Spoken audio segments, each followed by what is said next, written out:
Good evening everyone. एक आदमी था। वो ट्रेन में चढ़ा और उससे टिकट के लिए पूछा गया कि भाई कहाँ का टिकट चाहिए आपको।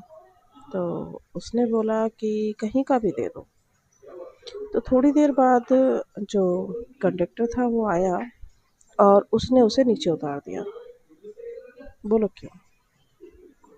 ज़िंदगी में भी ऐसे ही होता है कि जब हमें कहीं जाना होता है तो हमें पता होता है कि हमें कहाँ जाना है, वरना ज़िंदगी हमें नीचे उतार देती है।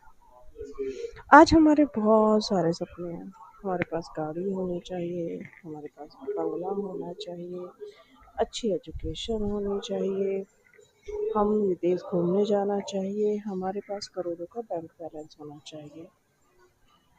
बट चाहिए के लिए हमें जो करना है उसका हमें पता ही नहीं है। और जब हमें जो करना है वो पता ही नहीं है तो फिर कुछ होता भी नहीं है। तो हमें क्या चाहिए ये पता करने के लिए हमें सबसे पहले अपनी ज़िंदगी में स्पेसिफिक चीज़ों के बारे में अपना सोच डेवलप करनी पड़ती है कि भाई हमें चाहिए क्या। मान लीजिए मुझे गाड़ी चाहिए, तो मेरी जो सोच है वो स्पेसिफिक हो गई कि मुझे गाड़ी चाहिए। तो अब हम इस सोच को नाम देंगे गोल का। सब लोग कहते हैं आपकी ज़िंदगी में गोल होना चाहिए, आपको गोल लिखना चाहिए। एग्जैक्टली गोल होता क्या है? वो स्पेसिफिक सोच जो हमें प्रायोरिटी दे कि हमें लाइफ में ये चाहिए, वो हमारा गोल होता है।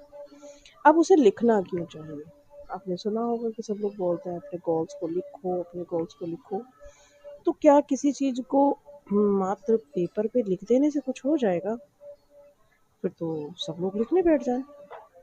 नहीं। अब लिखने से होगा क्या? लिखने से होगा कि हमारा फोकस वहाँ पर आ जाएगा। और ज़िंदगी में जो भी कुछ बदलता है वो हमारे फोकस के कारण बदलता है। आज हम जो भी कुछ हैं वो इसलिए हैं कि हमने अपना फोकस उस चीज़ पे किया हुआ है। तो जब हम किसी भी चीज़ को, अपने ड्रीम्स को, किसी भी वस्तु को हम उस पेपर पे लिख देते हैं तो वो हमारा गोल हो जाता है।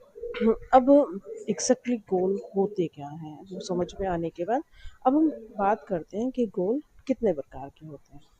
अब हमें गोल को दो कैटेगरी में डिवाइड करना चाहिए। पहले होते हैं शॉर्ट गोल और दूसरे होते हैं लॉन्ग टर्म गोल।